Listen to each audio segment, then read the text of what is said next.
Morning, everyone. Here it is, another Saturday, and we are in the month of May. Somehow we made it. By God's grace, huh? Um, Suggesting some things there. Okay, so praying about what I wanted to talk to y'all today, and I had just no idea. And then the Lord puts on my heart something about, I guess, expectations versus reality. And then I'm, doing some Bible study here, and something jumped out at me, and I was like, well, I guess that's what I'm talking about. It's by no coincidence. Let's see here. I am in First Chronicles, and this is, let's see, starting in chapter 28. This is actually King David, and he's talking to Solomon. And yeah, this verse just jumped out at me. It's First Chronicles chapter 28, verse 9. And it says, "And Solomon, my son, learn to know the God of your ancestors intimately. Worship and serve him with your whole heart and a willing mind. The Lord sees every heart, knows every plan and thought." So, he goes on to say, if you seek him, you will find him. But if you forsake him, he will reject you forever. And how does this pertain to expectations versus reality?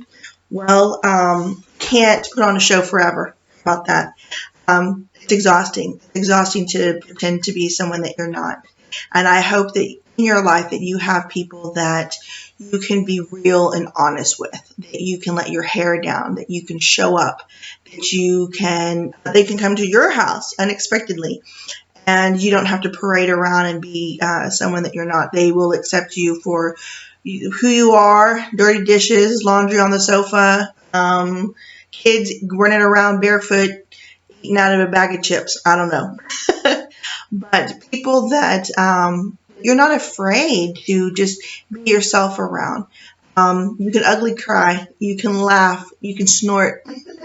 These people in your life that are gifts from God. I mean, it's that plain and simple. It's hard. It's hard to have people like that in your life because I think we walk around very guarded. But when I was thinking about myself and my own reality versus expectations, something that came across my heart was actually the birth of my children. Because, especially, for that very first kid, you have a birth plan. Oh my goodness. So me and my silly birth plan I typed out, I don't even know, 3-4 pages that I shared with my doctor. It had everything that I wanted included in my birth, because I wanted it as natural as possible. And I wanted the child to, I wanted him in my hands just as soon as possible so that I could start breastfeeding, And I had everything all planned out. I didn't even, honestly didn't even go to looking at C-section, everything that it entails, didn't research recovery or anything like that, because that just wasn't going to happen to me. I had it all planned out. It wasn't on my birth plan. And of course, go in for my regular checkup, and my blood pressure was through the roof, and I was having preeclampsia. So we went into the hospital, and 12 hours of, oh my goodness, what was it that they put me on? A magnesium drip, I believe, which made me so unbelievably hot and nauseous. So for the next 12 hours, I just sat there miserable, vomiting, so just nauseous and boiling up. Made my husband actually go and get a fan. I think 2 of them actually at one point. I had a fan on either side of me. That was not part of my birth plan. My baby was turned, and they had a heck of a time. He was breech, and they were actually just trying everything that they could to turn him. And his heart rate dropped, and it was a serious situation, and they had to get him out. And the way to do that is to go in there, and I was going to have this emergency C-section. And oh my goodness, I was so sad, and I was so scared, and I was so worried, because again, it was a part of my birth plan. And they hand my husband scrubs and tell him that he needs to change. And he just sat there with them in his hand, looking at me. We both kind of laughed at each other, just out of fear. And they said, "You need to put those on now, sir. We're going like now." So he's changing, and they're prepping me, and they take off with me. He gives me one final kiss, and I'm down the hall. They're running down the hall to the OR. Meanwhile, he's busy changing into these scrubs, and I'm there, and the environment is sterile, and it is cold, and it is stark, and the lighting is horrible. I just remember the lighting being it was like horror movie lighting. And again, not part of my birth plan. And I had never had any kind of surgery before that. So this was my first time to be in a hospital. And so yeah, that was my experience. And luckily, by the grace of God, everything went smoothly. He was healthy. I was I was vomiting during the whole thing. The TMI, too much information there for you. But again, just looking back on it, I can, talk about expectations versus reality, because it's a crazy story afterwards. My poor husband had to decide if he was going off with our newborn baby, or if he was going to stay with me, in the recovery. And I said, "No, go with the baby, go with the baby." So poor mama, me, had to be rolled into recovery by myself. It was so quiet, and my family was off looking at the new baby, and I'm just there in recovery by myself. And I don't even know how long I was in recovery, maybe 30 minutes, maybe an hour. I don't even know. But I rolled into the room, and my family is sitting there, and the new baby is sitting there, and again, not part of my birth plan, right? However, I want you to know that in those moments, I wasn't really alone. The Lord was with me, and He protected me, and He knew what was best for me. I eventually did get my sweet baby, and had to just figure it out. Had to again, my birth plan went out the window. But I'm so grateful for God's protection over the whole scenario, the whole situation, and I'm grateful now that I can share that story with others and give them hope, and let them know that sometimes our expectations, oh my goodness, you can have the best, cleanest, typed out notes for your life, and sometimes it's just not meant to be, and situation changes, and you just have to learn to rely on the Lord's love, His mercy, His grace. He's there with you. And which brings us to this time right now. Here we are, month of May, guys, and we have been having to deal with this coronavirus since March. And I know back in March, we were thinking 2 weeks, right? 2 weeks, we can hang out for 2 weeks.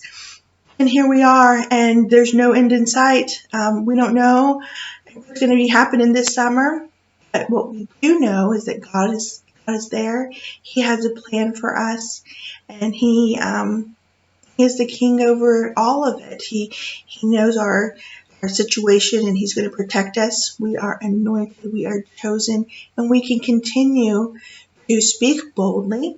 I don't know where you are in your journey here.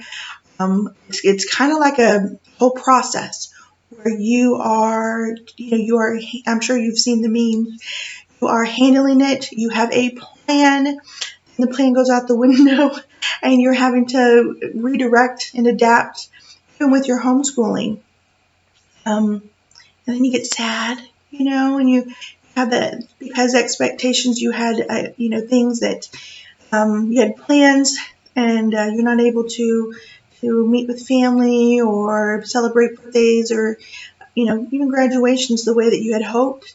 And so you go through this sadness, and then you get angry, right? And you get so mad that this is taking so long, and what's going on, and you're researching and everything. And so I don't know where you're at. I don't know if you've come to a place where you are finally at peace with it all, and you're submitting. You're kind of just giving it all up to the Lord, and you are at a place where the Lord has reassured you that He has it. He's got this, and it's going to be okay.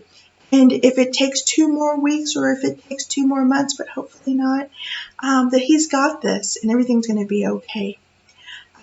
Expectations versus reality can drive you crazy, guys. So you have to learn just to, again, to submit to the Lord, realizing that it's this whole thing doesn't take him by surprise, and he can handle it. He can definitely handle it. He is amazing. He's sovereign. He's seen you through things before, and he'll see you through storms that are coming up in your future. That's the one thing that we can rely on, is the love of the Lord. All right, it is another sunny Saturday, and we're going fishing again. We're going to take our canoes out, and hopefully be able to socially isolate on a pond, and just enjoy family time. Enjoy my precious babies that are taller than me now. All right, let me close out in prayer. Lord, again, we come to you humbled by your mercy, your grace, your love, your protection, your provision for us.